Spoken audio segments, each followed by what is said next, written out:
This podcast is part of the Batman Universe Podcast Network, hosted by the BatmanUniverse.net. Check out everything related to Batman and the entire Bat family at the BatmanUniverse.net, including news and original content related to comics, movies, television, merchandise, video games, and more. Also, check out some of the other unique podcasts that TBU has to offer. Consider supporting this podcast by becoming a patron on Patreon. Even $1 can go a long way in supporting this content that you enjoy. Look for a link over at the BatmanUniverse.net to offer your support now. And now, on with the show. In 2008, a podcast was created with one goal: to bring Bat fans around the world news related to movies, comics, video games, television, merchandise, and so much more. And now, the Batman Universe Podcast has returned. Hello everyone, welcome to the latest episode of the TBU Podcast. I'm Dustin, joining me is BJ, Scott, and Otto this week. We start off with some unfortunate news. This past Friday, legendary voice actor Kevin Conroy passed away.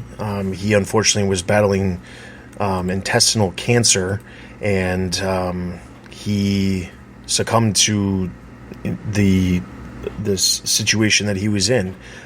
He didn't make it known that he was, in a battle with the cancer, but he unfortunately passed away. And we kind of wanted to start the episode off rather than doing some of our segments or the news right away. We wanted to immediately start with kind of a tribute to Kevin Conroy, talking about his career, his legacy that he leaves behind. So there was a obituary that was sent over from one of the PR people that has worked with Kevin Conroy on a variety of the projects, television, film, video games.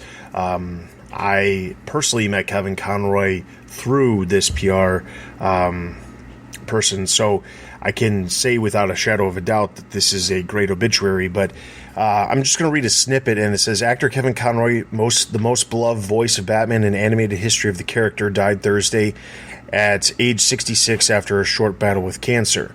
Noted stage, film, and television performer, Conroy rose to an unparalleled voice acting fame as the title character of the landmark Batman the Animated Series from 1992 to 1996. He would establish never-to-be-broken records as the quintessential voice of Batman, bringing the superhero to animated life in nearly 60 different productions, including 15 films highlighted by the acclaimed Batman Mask of the Phantasm, 15 animated series spanning nearly 400 episodes and more than 100 hours of television, as well as 24 video games. Conroy was also featured as the live-action Bruce Wayne in the Arrowverse's 2019-2020 Crisis on Infinite Earths crossover event. In recent years, Conroy was a notable fixture on the con circuit, greeting fans with the same warmth, respect, and enthusiasm they reserved for him. So, when they talk about the different projects that Conroy has worked on, obviously the one that immediately comes to the minds of a lot of people is Batman the Animated Series. And while the series itself is legendary, part of what made the series as successful and as good as it was Kevin Conroy voicing not only Batman but also Bruce Wayne, because they were two different characters that Conroy voiced. Even going as far as he voiced Thomas Wayne as well in an episode. He had such a range when it came to how to portray these characters, and the fact that there are very few people out there who could do different versions of the same exact character. You have Batman, you have Bruce Wayne, they're very different personas, and I think that was further cemented in the animated series, probably more so than anything back then in media form. When you look at the 1989 version of Batman with Michael Keaton, you see there is two versions, but it's not the two versions you expect. They're similar in ways, but they're also extremely different. So thinking about the beginning of his career as Batman, what kind of memories do you have of his work or highlights that you remember? Yeah, like you said, he really, like, his fake voice was the Bruce Wayne voice, and like his real voice was that Batman voice. Like whenever he was talking as Bruce Wayne, he was a little bit nerdier, a little bit, and that's so different from what we get from the movies, where we get the Christian Bale and the Growl and Pattinson. Kind of, they all just drop their voice lower, but it felt like his version of the character, the real voice, was the Batman voice. And there's just, I mean, there's too many great moments to remember of Kevin Conroy. One of my favorites, though, randomly, is in the Batman Superman episode where they first meet, when Joker blows up in that plane and Harley yells out pudding, and his Batman, straight as can be, just says, at this point he probably is. And I can picture in my mind, it's one of my favorite like lines that he ever delivered. I think, for me, it kind of comes down to there's something compassionate and human and just relatable in his, his performances. Like from the very beginning, as Batman, you have him as Batman, the action hero, but, looking at the animated series and, a lot of it, is the writing, but also Kevin Conroy was really good at bringing emotion and feeling to his voice work, and then it kind of carries through. And so, with his Batman, there's this thread of, when it comes to dealing with Dick Grayson, and like Robin's Reckoning or something, there's this compassion and fatherliness and caring nature that comes out just through the voice alone, and it pops up throughout the series kind of constantly. In a lot of the episodes that move away from, just Batman fighting the Joker or Scarecrow or whatever, and just dealing with, real issues. So I feel like, my earliest memories are really, Kevin Conroy was a Batman that was just very compassionate as a hero, someone I could, take comfort from. Yeah, I totally agree with. It's funny, BJ, you mentioned that series, the Batman Superman. I think it was part of the Superman animated show, actually. And what's interesting is I watched. So they collected those episodes into a VHS, and when I was a kid, my parents bought me that. And I was growing up in UAE, in Abu Dhabi.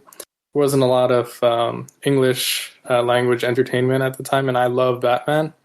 And that was one VHS that we had, and I watched that so many times, like probably close to 100 times as a kid. And I just loved that movie. I thought that was like him being like kind of peak Batman. And I just love, how he plays off of Mark Hamill's Joker in that. And I think we see that, in the Arkham series as well, the video game series. But yeah, I mean, even, you talk about how he layered his voice, the difference between Bruce Wayne and Batman. There was a Justice League, or was it a Batman Beyond episode, where there's like a time travel, and there's the current day Batman, and then there's the old Bruce Wayne. And you can even in that situation, the elder Bruce Wayne voice sounds different from the young Batman voice, and his voice sounds different from the young Bruce Wayne voice. And so he has all these like layers that he brought to the character. I think that's what we'll always remember him for that. That's an episode of Justice League Unlimited where he travels into the future and comes in contact with the older Bruce Wayne. But that was kind of what I was saying earlier, like his range when it comes to the different versions of the character. His Batman was consistent through Batman the Animated Series, his appearances in Superman the Animated Series, Justice League Unlimited, and obviously Batman Beyond. He plays a different version of Bruce Wayne because it's a much older version of the character. But every version of the character was what I still think of as Batman. As you said, Scott, it is as part of it is the writing, but a lot of it is how he portrayed the character. He did such a great job of portraying the character, and like actors can do a great job, and the writers, they don't always get the credit because it's always how it's portrayed. But if Kevin Conroy, read the script flat and didn't convey the emotion, they wouldn't. Maybe any of the series wouldn't have been as successful as they were. What's crazy is that he not only voiced Batman in all of those series, playing that version, the Bruce Timm version of Batman, or the Paul Dini version of Batman from that animated universe, but he also voiced Batman in a variety of other things. We already mentioned Batman Mask of the Phantasm, but specifically talking about the animated films, he was in a number of them. Specifically, like thinking about some of the ones that he was in that jump out. Mask of the Phantasm is by far one of my favorite films, regardless of it being a live action or animated film. It's a great Batman film, tells a great story. Moving outside of the realm of the animated universe that was established with the Bruce Timm art style and all of that, he voiced Batman in Batman Gotham Knight, which was a film that released to not tie in necessarily, but kind of tell some stories that led into Batman, or into the Dark Knight, with a very anime style art scheme. And I remember watching that series, or watching that film, and thinking, wow, this is not the Batman I remember, but still he did it perfectly. I mean, like, it still came across in a way that made sense. And when you think about all the different projects that he's worked on, there's a different version of Batman probably for each generation of fans from the last 3 decades that he has been voicing Batman. You've got the projects that he did with the animated series. You have the other work that he did with some of the animated films, because he not only did Gotham Knight, but then he did a stretch with Superman, Batman, Public Enemy, Superman, Batman, Apocalypse, Justice League Doom. He did a bunch of those, but then obviously the Arkham games are huge too for a whole nother generation of fans. And specifically, let's talk about the animated films for a second. Like I said, Mask of the Phantasm by far is one of my favorite films. And I think that film does a great job of showing even more of the range that he could do, because it was a longer story. There's a lot more involved. There's romantic elements. They focus things on, his parents. There's a lot of stuff and a lot of things they delve into in the film that, just amplify that emotional impact that Kevin Conroy was so well known for. Yeah, that whole movie is like Conroy at probably his peak and his best. Like, everybody in that movie brought their A game. Like you said, there's the romantic elements, there's the flashback of him being younger and going out on his first night as a vigilante before he was Batman. There's the moments with the Joker and that final fight, the moments with Andrea, like when he's pleading to stay for her to stay with him. And yeah, Conroy probably had more chances than anybody to hit those emotional moments as Batman, and he crushed them every time. Yeah, I mean, to piggyback off of all of that, it kind of, everything we've said so far kind of feeds into this.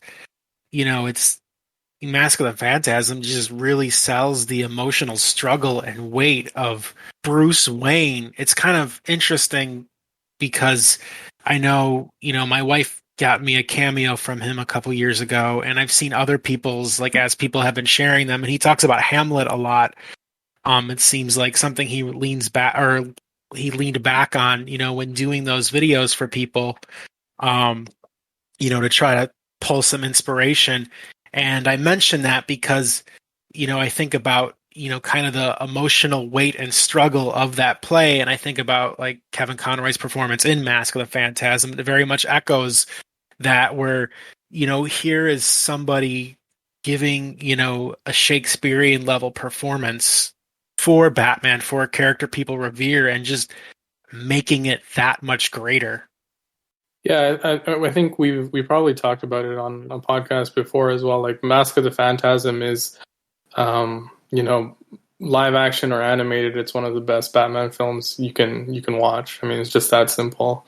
And I agree that Conroy was at his peak at that point, but I think, it's a long peak, because that was one of the earlier films, and he was at that peak for a long time, probably like 10-15 years.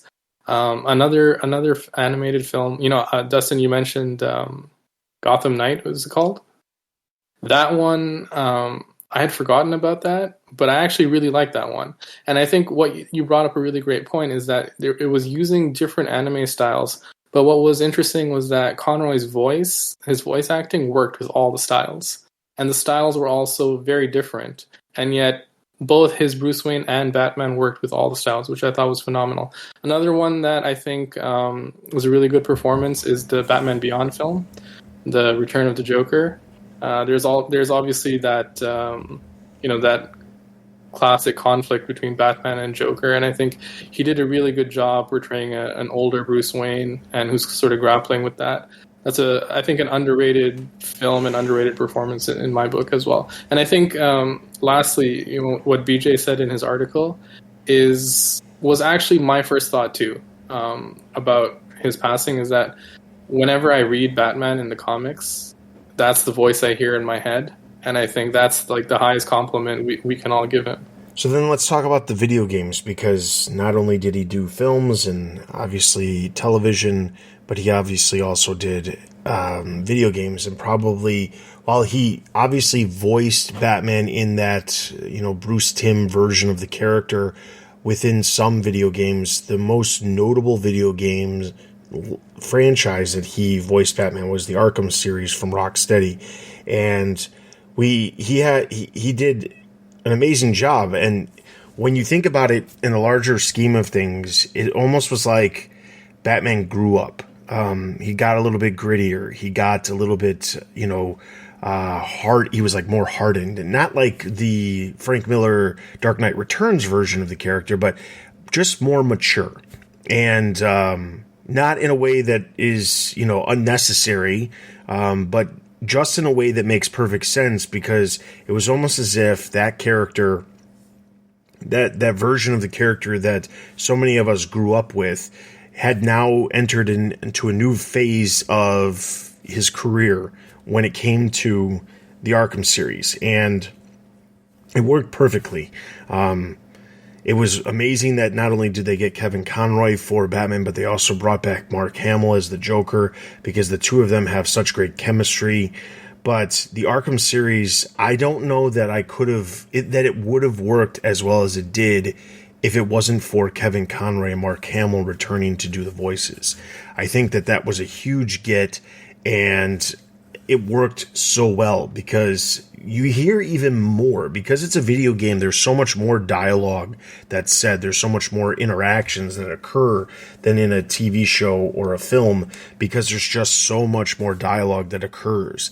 And, even if you're walking around and Batman doesn't say a word, I'm just waiting for Kevin Conroy to start speaking. Yeah, it enhances the legacy of those games, or how amazing as they are, but it adds to it that like the number one Batman voice and the number one Joker voice teamed up for a video game. And it's kind of crazy how it's not connected like they did the other ones, connected to the animated series, but this is a whole new thing. Like you said, it's they grew up, we got to kind of age with them, and it's a little more adult themed. And Batman, Kevin Conroy version of Batman's finally really laying down the smackdown like we've never seen him before.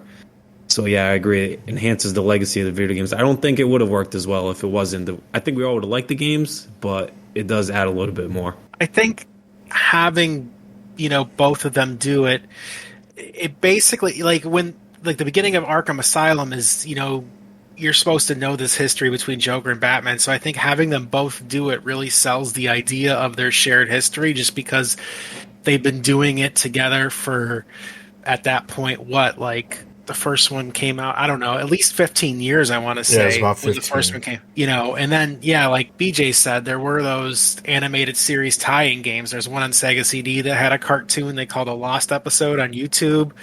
And then there's Rise of Sin Tzu. Before that there was, I think it was what a throwback. Vengeance. Wow. Yeah. Vengeance, because Mark Hamill was in that one too. I don't think he was in the Rise of the Sun Tzu or whatever. I can't remember that one now. It wasn't as good. But yeah, you have that history, and it's kind of just like a known cultural thing at that point, and to have them come back and do it, it's just feeds into it. Yeah, I agree. I mean, I think especially for the story that they wanted to tell in the Arkham games, and just how connected the two characters are, I think there was no other choice. You had to bring both of them back. And I think we've kind of seen at least one game, And even though, like, I don't want to trash it too much, but like it just came out, Batman's not really in it, but for a little bit, but it doesn't feel the same. It just doesn't feel the same when you don't have Kevin Conroy voicing Batman.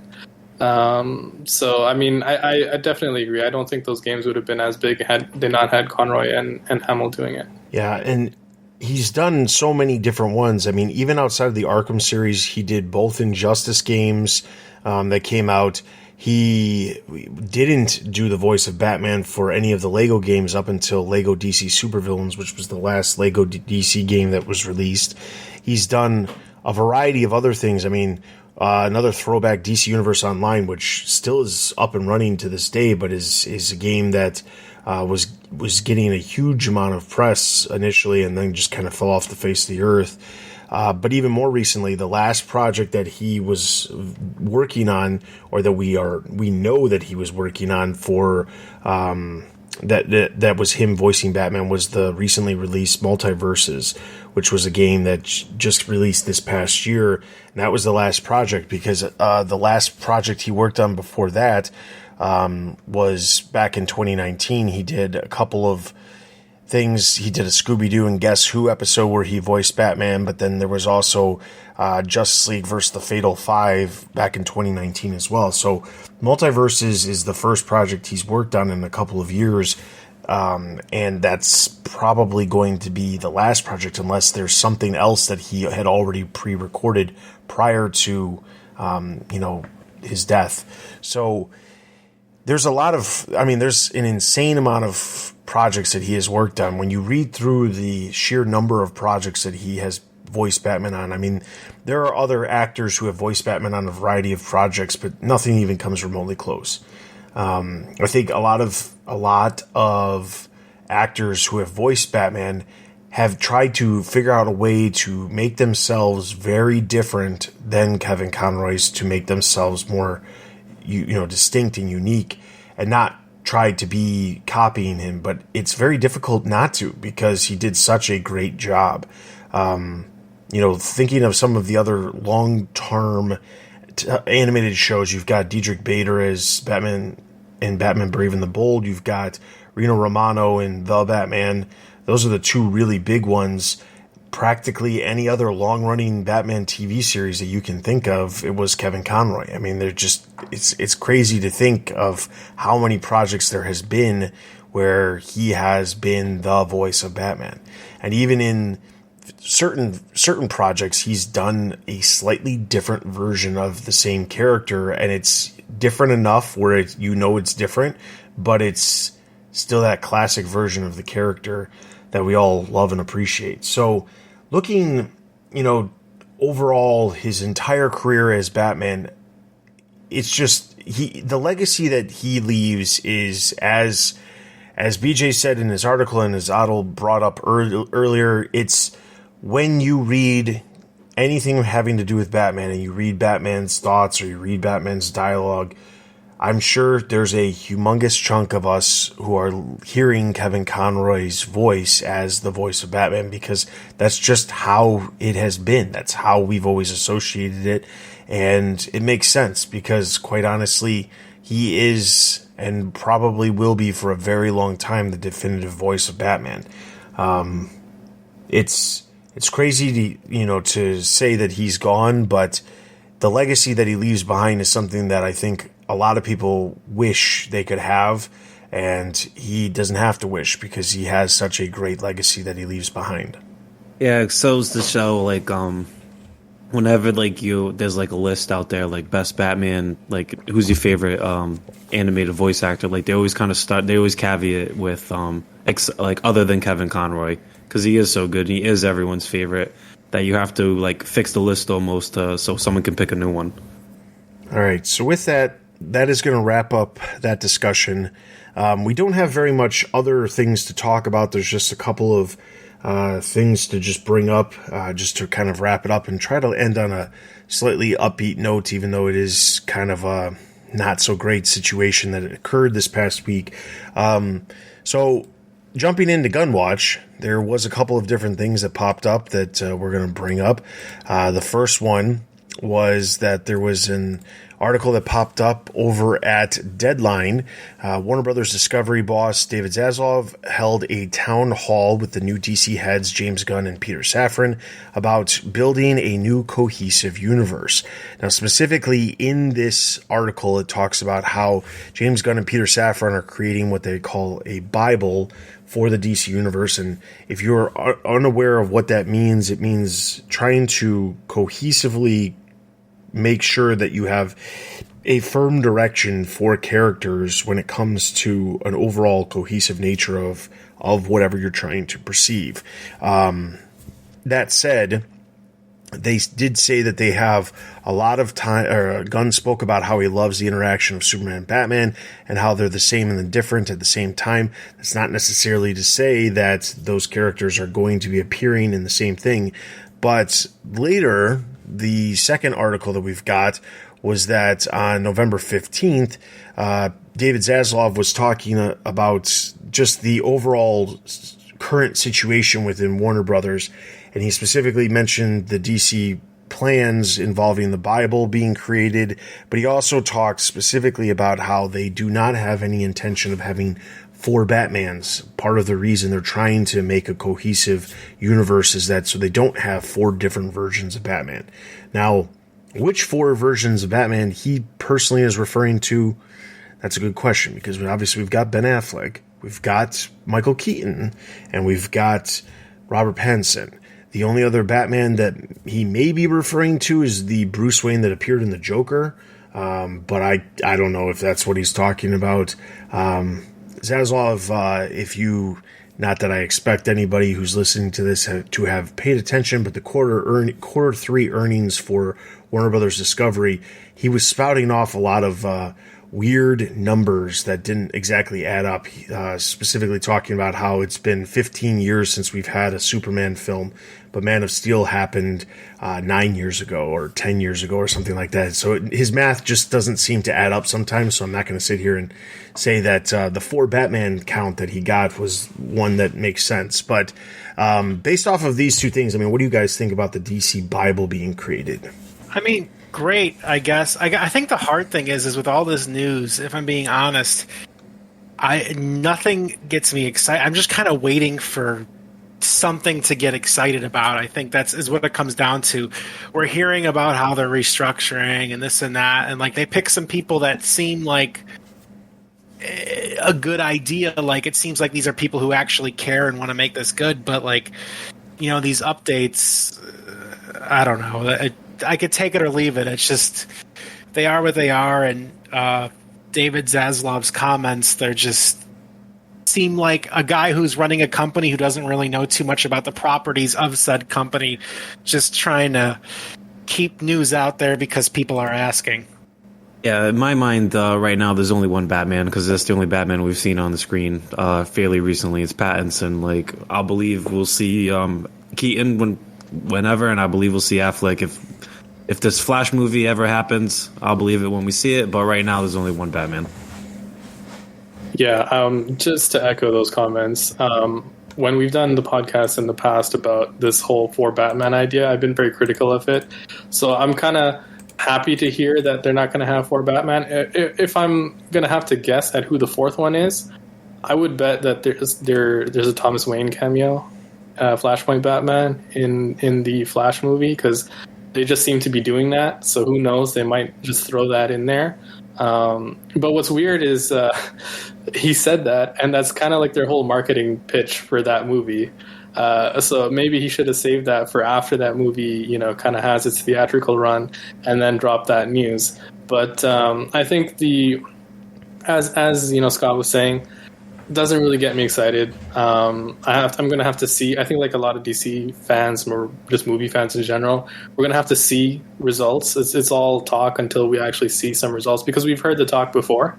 We've heard this talk so many times before. And there's only one Batman that I think, care about right now. It's the Pattinson one. I think the other versions are doomed. And, you know, Zaslav just confirmed it. But the idea that they're creating this quote-unquote Bible that they're going to draw from, this is what we've been asking for, like some sort of cohesive direction for the direction of the DC films. I don't know if they have a singular person leading that. Supposed to be James Gunn probably, but personally, I don't know if I haven't seen enough evidence to show that he has the range to do that. I could be wrong, and maybe I'm just not familiar enough with his filmography or his creative projects to know that. But we'll see. Again, we just have to see, and we have to see the movies first. Otherwise, it's just all talk before that. Yeah, I mean, a lot of it is just talk for now. I mean, but when you get snippets from the head of Warner Brothers Discovery that say, I think over the next few years, you're going to see a lot of growth and opportunity from DC. And so part of our strategy is drive the hell out of DC, which James and Peter are going to do. I think they've thrilled the fans. I think they're going to thrill you over a period of time. It's good to hear that, but we need to actually start seeing some stuff.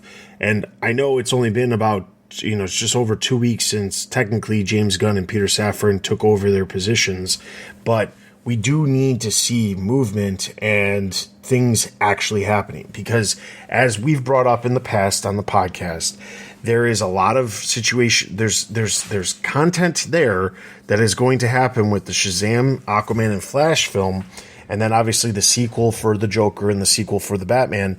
But outside of that, we've got nothing, and there's nothing in the pipeline. There's the Blue Beetle thing, maybe, if it actually ends up happening. But that is the only other project that had entered production and was actually, moving forward. There's nothing else. They have literally been in this holding pattern for such a long period of time, and we really do need to see movement. So last week was the hint of Lobo and a potential Lobo film, and this week we got a new hint because James Gunn released a Twitter. And I think this is going to keep happening, and I think it's more of maybe they're garnering fan interest with these posts. But he posted a picture of Mr. Terrific, and as of us recording this, it's got over 71,000 likes, which is pretty cool. But I have to say, utilizing some of these characters that are lesser known is something that Marvel has been doing more recently, because they got through the well-known ones. They kind of ran their course with Captain America and Iron Man, and they're trying to use some of these other characters that aren't as mainstream. Some of them are, and if you're a Marvel fan, you probably are well aware of some of the characters that have been popping up in some of the recent films. But those of you who are not Marvel fans, that you might not know who Miss Marvel is. You might not necessarily know that there's a She-Hulk, or that there's a character called Ironheart that just appeared in Black Panther. You might not know about those characters, but they exist, and the DC universe is just as full of characters and potential possibilities as the Marvel universe. So I kind of like these teases, because it does keep the conversation going. It does keep people talking about it, and I think we need that excitement. We need that optimistic view on what could be, because if we don't, we're just going to go back to the way it was, which is every once in a few years we're going to get a film that's solid and we're going to enjoy it, and then we're going to be waiting a long time in between. And I don't enjoy that. It's not something I'd rather be happy and looking forward to what's going to happen than, just be negative and complain about what is happening. So that's my hope for that. The last bit of news isn't necessarily about James Gunn or Warner Brothers, but it is somebody who used to work for Warner Brothers. As it turns out, Walter Hamada, the former DC president, or president of DC Films, or whatever it was called, he just landed an exclusive deal over at Paramount.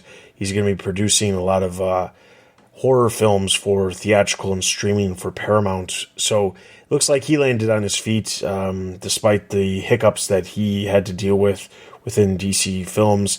Like I said, it's not DC related, but it's interesting just to see sometimes where people end up, because it seems like everybody who's had a rough time with the DC universe, and I'm going back let's say, I don't know, 5-6 years, anybody within that window of 5 or 6 years who was part of DC in some way, if they leave, they somehow always end up with a decent, like a golden parachute, let's say. Hamada ends up at Paramount with an exclusive production deal. Zack Snyder left and had this awesome deal that he got with Netflix. David Ayer got a deal with Netflix. I mean, like, it's just interesting how that all ends up working out in some way. But that said, I'm looking forward to the future. And I'm hoping that James Gunn continues to let these little, thought processes release, because that's one of the things that I think a lot of people really enjoy from him, is him getting fans' perspectives or interacting with the fans. And while he might not do it as much as he used to, what he does do will still be better than what we had before, which was never knowing anything. Is Peacemaker season 2 like currently, is that in like production or anything? Yeah, that's that. I think there was something that just popped up saying that it seems like they're going to be entering season 2 production on season 2. I know it got the green light, so it's definitely happening. But I saw something just recently that John Cena seemed to be, getting ready for the production of season 2. So that could be happening, and that show conveniently. That show filmed and aired pretty quickly, like within a short window. So like we might actually see, if it's entering production now, we might see it next summer or fall. Because these little teases too could be for a Peacemaker. Like I could totally see like Mr. Terrific showing up in Peacemaker, like something like that. Yeah, well, now that he's promoted, he could probably pull a little more in than what he originally even wanted to for the Peacemakers. So, yeah, you could get some crazy. Actually, now that you say that, a Peacemaker Lobo buddy cop like team up thing would be kind of a fun thing. I would actually get excited for. One crazy project that James Gunn mentioned ages ago, and I don't think it's come up recently, is that this was back, I think, when he was promoting Suicide Squad, or The Suicide Squad, back in 2021. Somebody was talking about like, oh, so now you've got to work with all these characters within the DC universe. Is there one character that you would really like to get to use? And he said, yeah, one character that I think would be really, really fun to use, but extremely far-fetched, would be Batmite. And when he said that, I was like, okay, I'm all for it. They name drop Batmite. They talk about Batmite in Peacemaker season 1. Yeah. So I mean, I'm hoping we get Batmite. But I mean, like, honestly, I'm open for anything at this point, because I really want to see something cool just come. And I know that I think DC fans, we have been hanging on for such a long time. Our time is finally and hopefully come. I think if they announce like a strange director attached to a project, that'll probably be what get me excited. Like Matt Reeves with the Batman, or like before Joker came out. While I didn't enjoy that movie, Todd Phillips directing a Joker movie was kind of an interesting. Yeah, it's like a weird combo. All right, so with that, that's going to wrap up this episode. Hopefully you guys enjoyed the latest Gun Watch and our tribute to Kevin Conroy. In the future, we still have a number of other things that we want to cover. We still are going to be doing Battle for the Super Sons, and we would like to do a holiday list here coming up. Next week, we will not have an episode because of Thanksgiving here in the U.S., so we're going to not have an episode next week. I'm pretty sure the Comic Cast will still have an episode, so you guys can check that out. But either way, that said, head over to the website, because there's all kinds of content that we always have on the website, whether it be news, movies, or news, original content, editorials, reviews. There's all kinds of stuff that you guys can check out. Other podcasts that feature the Batman universe. We have all kinds of stuff related to movies, television, video games, merchandise, comics, all kinds of stuff. So check that stuff out. Also, while you're there, all of our links to our social channels are up at the top of the page. We're on Facebook, Twitter, Instagram, YouTube, Discord. You can find all the links at the site. Be sure to email us if you have any questions, comments, concerns. Leave feedback wherever you're listening to the episode. You can email us at tbu@thebatmanverse.net. And that's going to wrap it up for this episode. Thank you to all of my co-hosts for this episode, and we, on behalf of all of them, we thank you for listening to the Batman Universe podcast. We'll see you guys next time.